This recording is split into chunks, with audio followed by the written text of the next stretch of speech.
Mayong aga, salamat gid ko sa Ginoo nga makaupod ko kamo subong aga sa atong online devotion.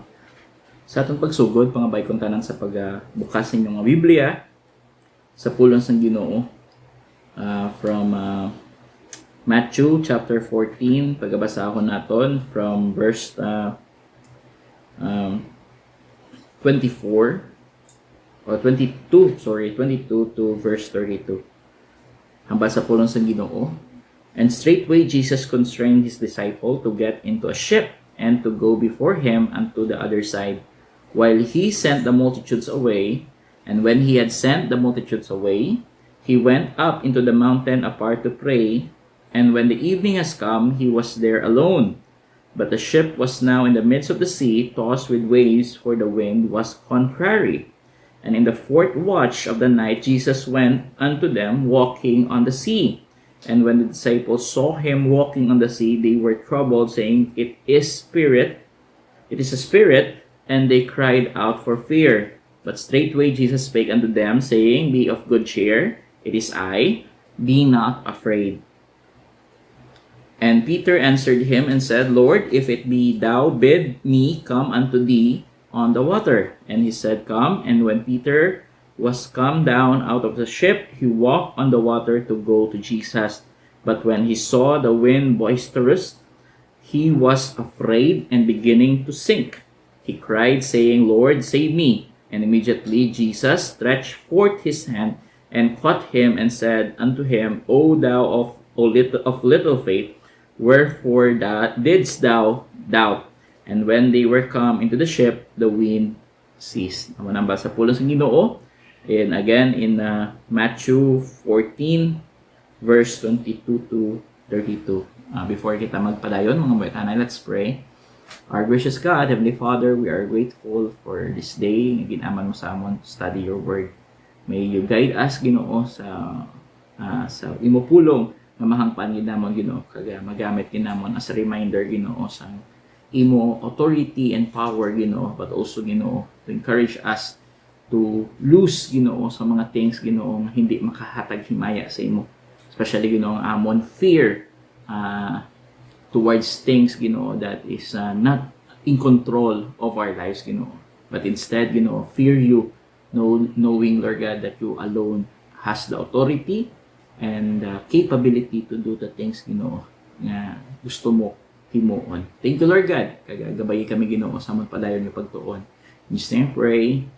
Amen. So, we have here a story about Jesus Christ and his disciples. When Jesus Christ was ministering to people, he asked his disciples nga, instead of just waiting for him, gina-allow niyang mga disciples niya to be in the sea. No? Kaginabayan dito, si Jesus Christ, while they were in the sea, or si Jesus Christ naman niya nagapangamuyo. But may isa di kabutang nga natabo nga nag-cause nga mapagwa ang tagipusoon sang mga disciples, no. Primarily may nag-abot nga do wind, no. Kaga hindi man din naghambal gid nga may ara kaupod nga rain, but mabalaan naton that this wind is unfamiliar sa ila. Do grabe giguro ni ka tudo to the point nga biskan ang mga taho, almost sa mga taho nga ara sa mga boats nga ini are fishermen. Nag-abot sila ang kahadlok, no? Kahadlok tungod hindi nila makontrol ang ila circumstances. And you know what, sometimes may mga kion sa atong gabuhi nga nag-abot gid ang amo nga kahadlok, especially if it is something so big nga hindi naton kabalo kung paano naton i-overcome, like sickness, no? Magmasakit kita, especially kung ang sickness ngayon mga terminal, mga something bala nga daw hindi bala naton ma-expect na masarangan naton, whether big or small, lain-lain ang aton paghangop sa mga pagpilaw, no? Kaga iban man sa mga things nga hindi naton naintindihan, or mga things nga hindi naton mahangpan, no? Amugin na yung mga butang nga kisa nagahatag sa aton kahadlok. especially sa mga circumstances nga nag-aabot sa aton adlaw-adlaw nga pagabuhi, whether it's your math quiz or whether it is something physically could change you or change you like arthritis man na high blood sugar man na, no, damo sa mga butang. Actually daw mo damo sa butang diri sa kalot gatataan nini nga pwede naton or pwede maghatag sa aton kahadlok, because ang aton lawas tama gid ka fragile, no, pwede giniya ano, no, pwede may matabo na anytime, no. I remember this I think na hambal ko man before, no, nga may mga sa una may mga videos or mga types of videos nga kundi naghahatag sila sang 1,000 ways, I think 1,000 ways to die, no. Kaga biskan ang the most funniest way of dying ginbot ang nila dito. Kaga do makita mo ba lang how fragile life is, no. Whether mag long ang imo life or maging short ang imo life, hindi naton kabalo. Kag wala sang person nga may in control sa aton nga life. Kag ang amo ni nga mga disciples, do ano gid, no, grabe ang ila situation. Kag kung manotice ko gid la, almost every time nga may nag-abot sa ilang nga fear, connected sa ilang sa ilang nga life as ano, no, dapat nga amo ni mga areas bala nga hindi dapat sila nagakahadlokan. Like kunyari amo na sa dagat sila, they are fishermen or most of them are fishermen. So dapat do unlikely gid, no, pero ginbutang sila ni sang Ginoo or ginallow sang Ginoo nga mabutang sila nga kundiin nga ma-purge gid kag mabal-an gid kung ano gid lang ila tigipusoon kag ang ila paghangop sa Ginoo. And many times God gave them a miracle, no. Ang isa dira is ang amo ni nga situation na kundiin not only that they experience this wind kag nag-cause sa ila sang fear, but also may nakita sila out of the ordinary, someone walking on the water. It was Jesus Christ, and abi nila spirit si Jesus Christ, because no one could walk in the water, no. Wala sa person ga walk sa water. It's unlikely or impossible gid kay ang aton lang lawas bala hindi gina maka-walk or mag ano sa water. Kaya si Jesus Christ, no. So hindi nila ma-fathom sila panguna-una that this man that they know, Jesus Christ, could walk in the water. But he did.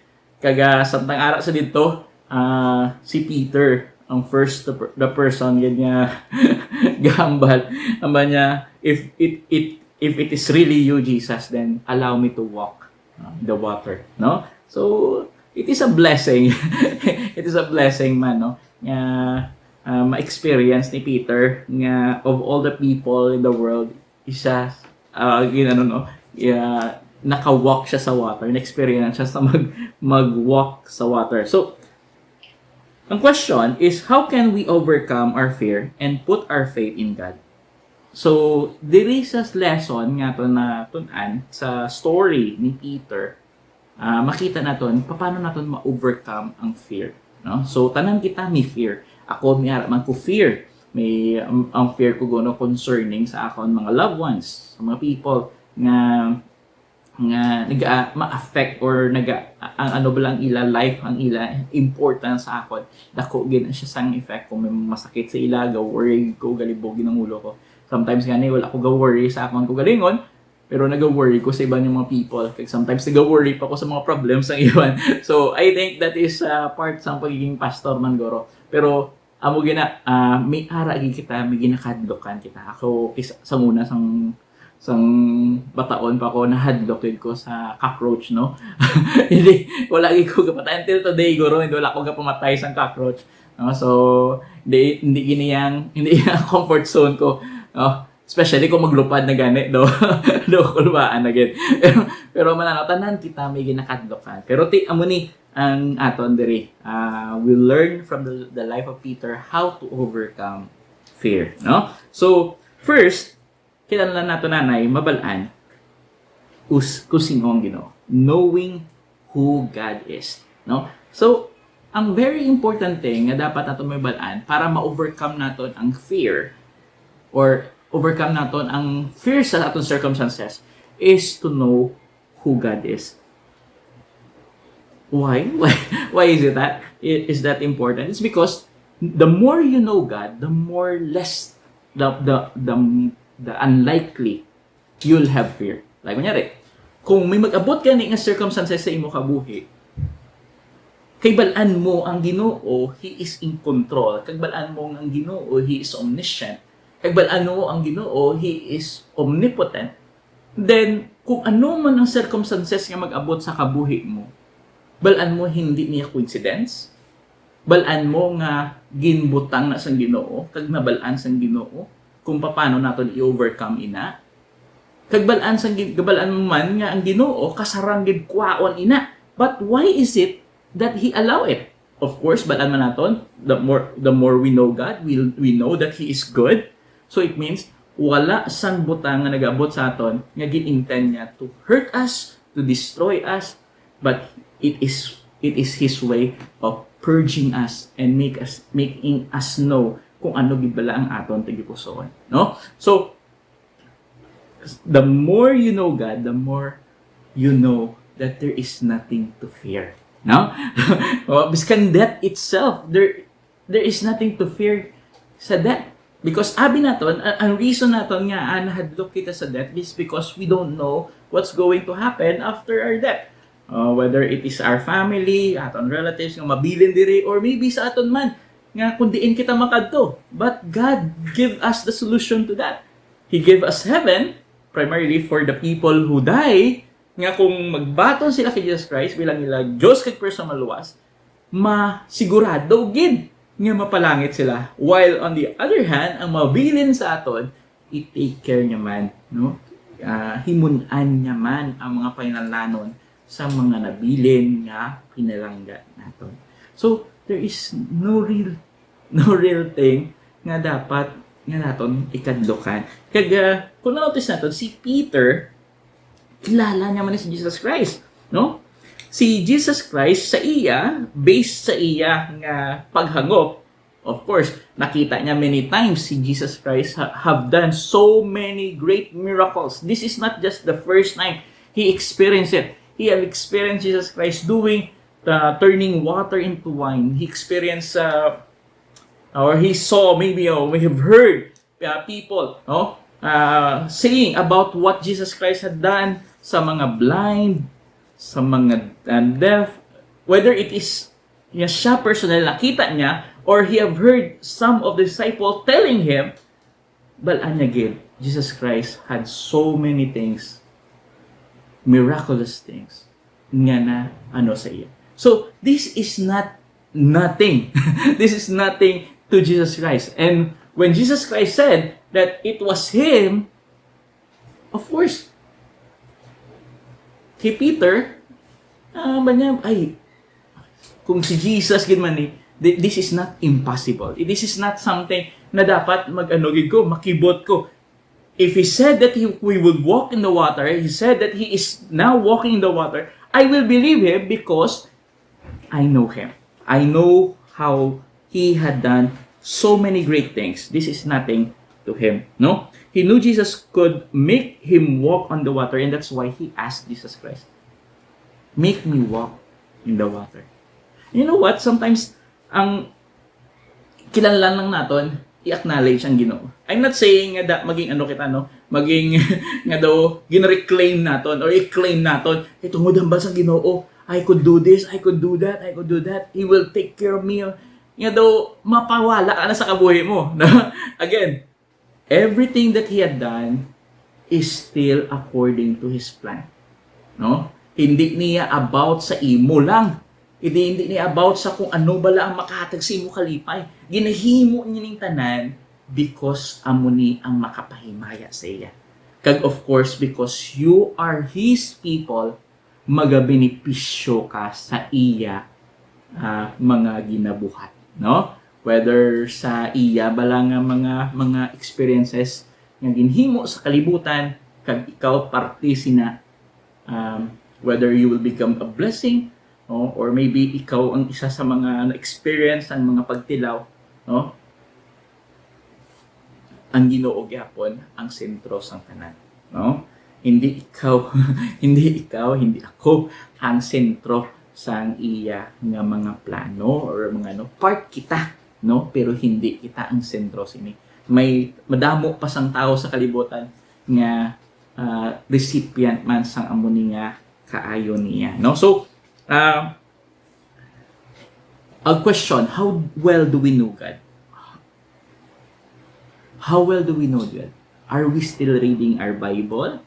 Are we still learning from people? Ang ganyan namin, ganyan nga may ara, kadito discipleship, atin kita sa Sunday school, atin kita worship, mamati kita sa mga information about God, because the more you know about God, the less likely nga magkaroon ka sang fear of anything, no?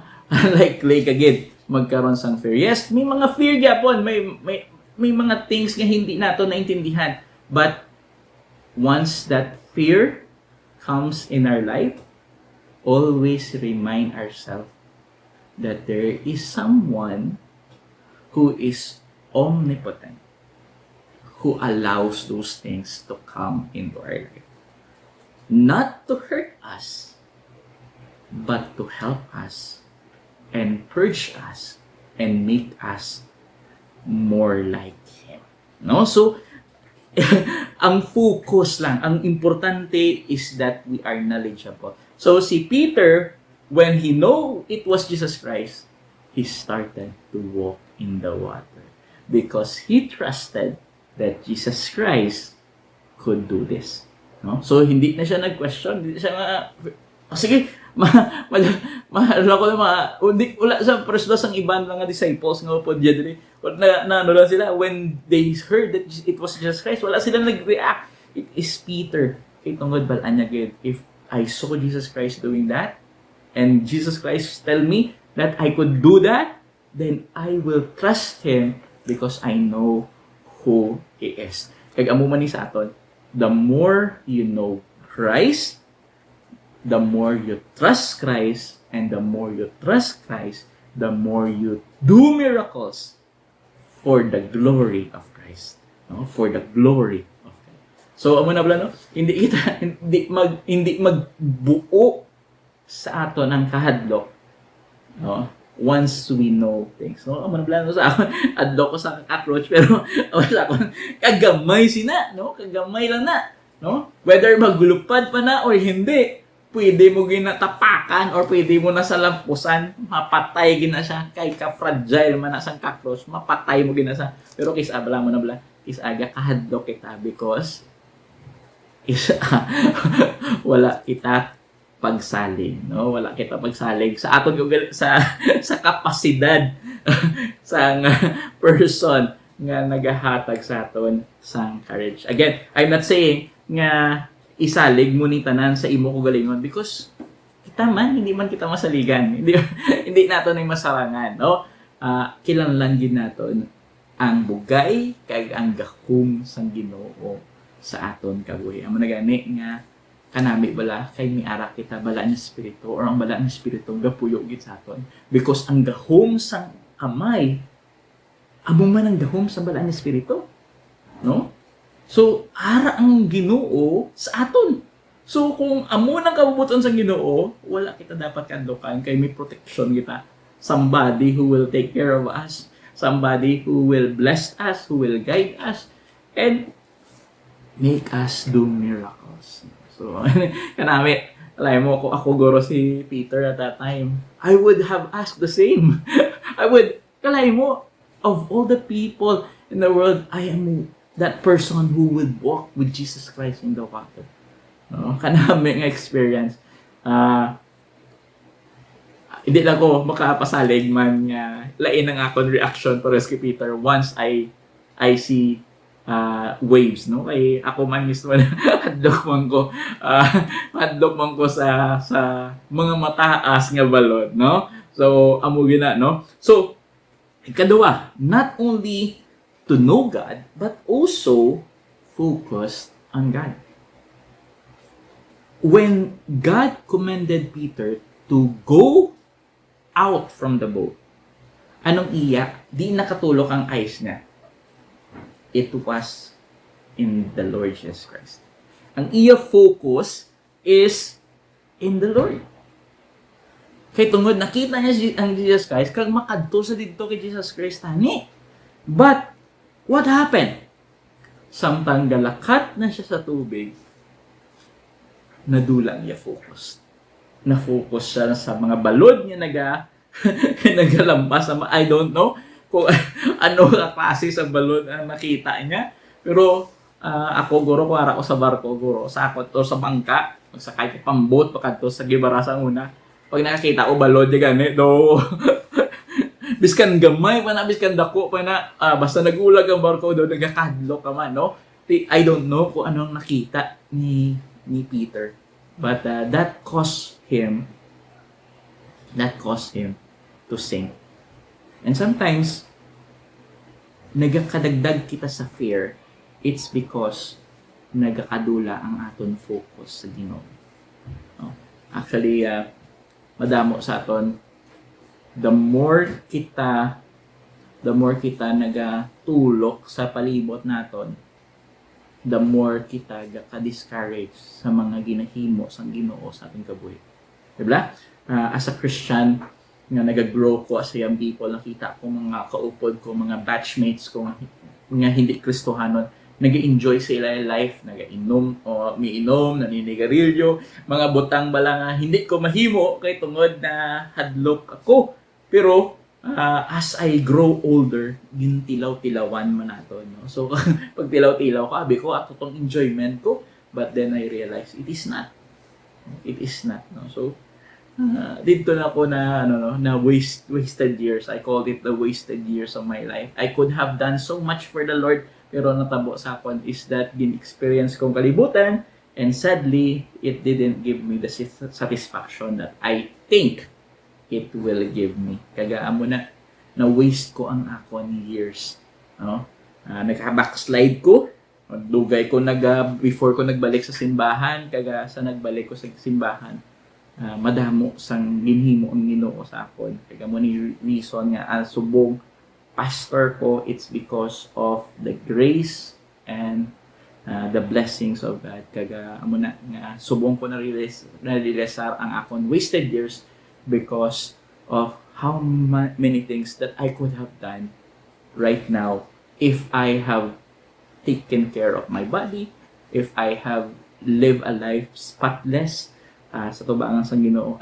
I could have gained more people to believe in the Lord Jesus Christ if I have lived a good testimony man sa mga people na nag-surround sa akin. So, amo na blano, may mga sad part sa atong gabuhi. It's because hindi naton naging perfect or hindi naton nahatag nato. Yes, may mga experience that is a blessing.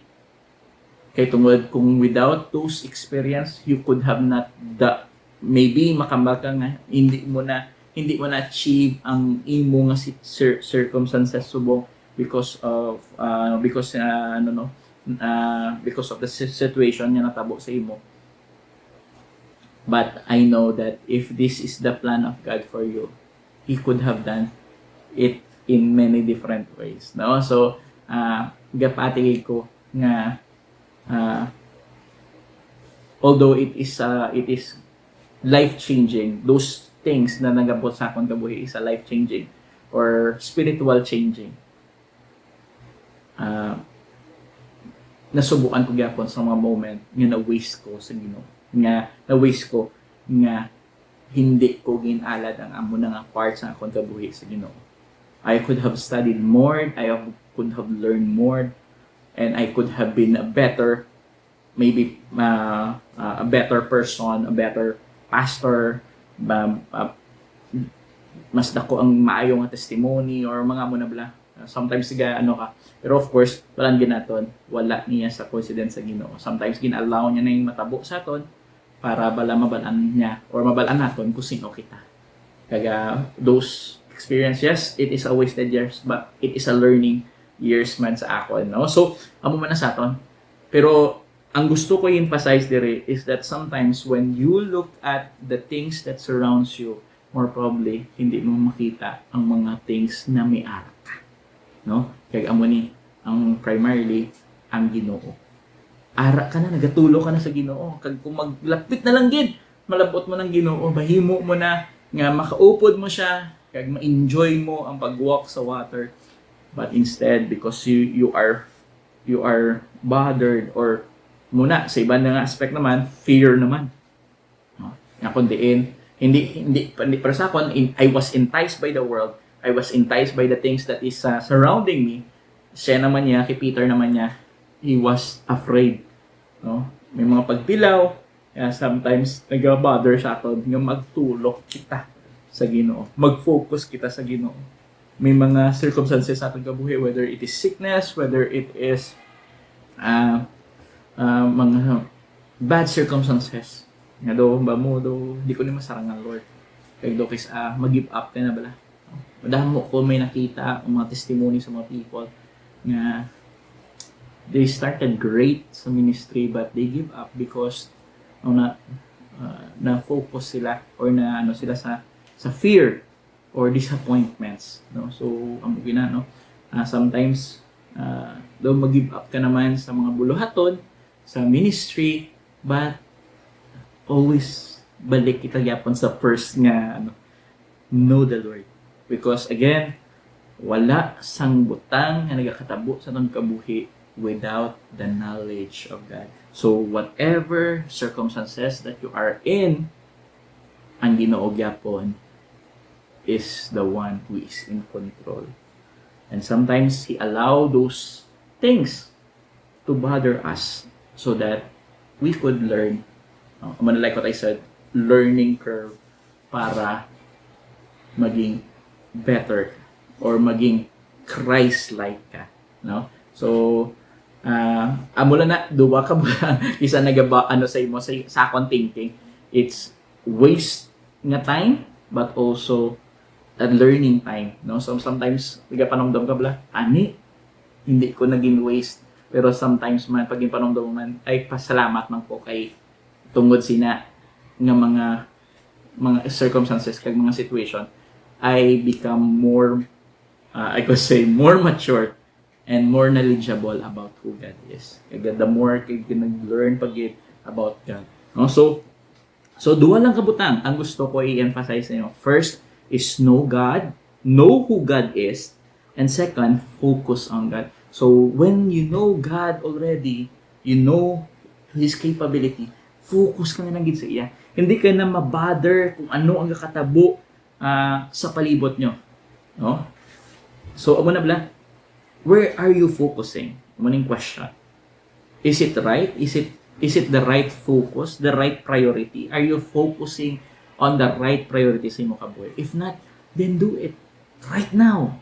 Focus on these things. Sometimes pa nagaka-bother ka tas kung sino ang sa church, leader natin sa church, whether may mga gaka-bother kita sa mga gagmay bala. Gagmay man gamay nga lainay buot kasi hindi ka na magsimba, ga-backslide ka na kay tungod hindi ka comfortable sa mga wali ni pastor, or maybe kung ano man ang nabatian mo against sa imo, sometimes gakadalahig kita kag amo nang gagahatag sa atong disappointment. Maybe kay hindi ka nagakagamit, so that's why ba mo ay ina lang ko ang simbahan, no? So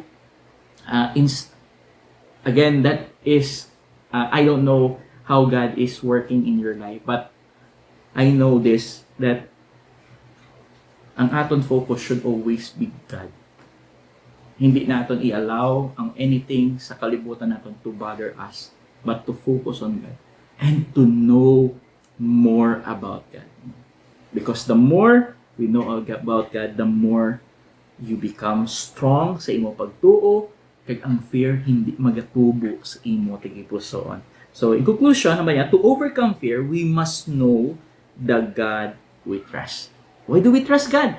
Because He is omniscient, omnipresent, omnipotent, holy, good, loving.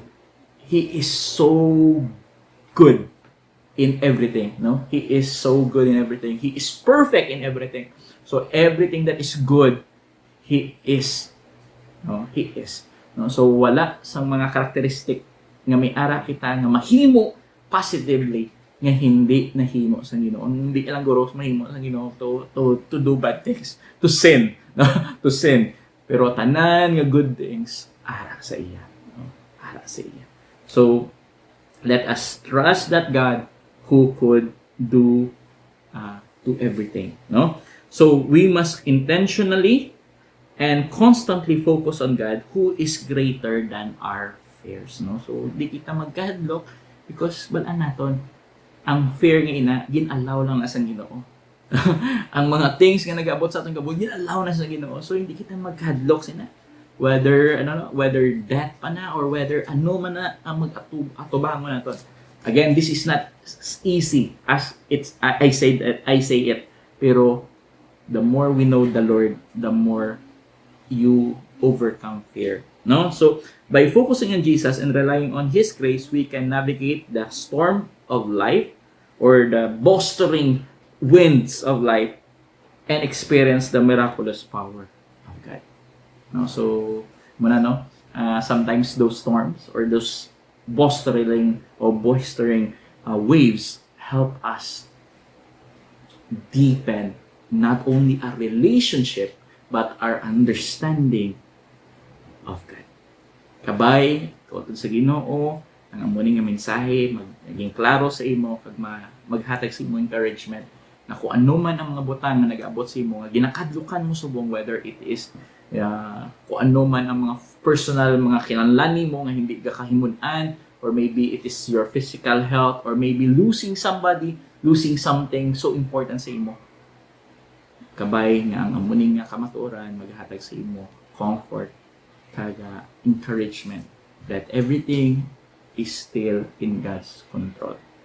So if that is true and you believe that, then fear should not exist in your heart and in your life. Mga muyo kita. Lord, thank you for your word. Thank you for reminding us that there is nothing to fear because you are, Lord God, the God who is always in control. If there is fear, Lord God, it is not anything in this world that should make us fear.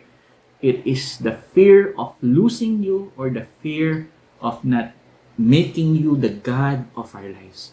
So if there is anyone, Lord God, who is here today, who haven't yet put their faith in you, trusted you in their life, Lord God, help them understand how important you are in everyone's life. And I pray that you reach out their heart and that they may put their faith in you as well. Thank you, Lord God, for this reminder that as your people, there is nothing to fear because you are in control. But if there is people who are not there, who haven't yet put their faith in you, Lord God, the greatest fear is not the world or death. The greatest fear is you. Because someday, Lord God, you will judge us accordingly to the things that we have done here on earth. So make us, Lord God, put our faith in you. And to those who haven't yet received you, make them know you, Lord God. And I pray that this message will come to their lives and remind them, Lord God, how important you are. Thank you, Lord God. And again, Ginoo, ginabalik namon sa imong pagdayaw. Ipagpasalamat in Jesus' name, pray. Amen.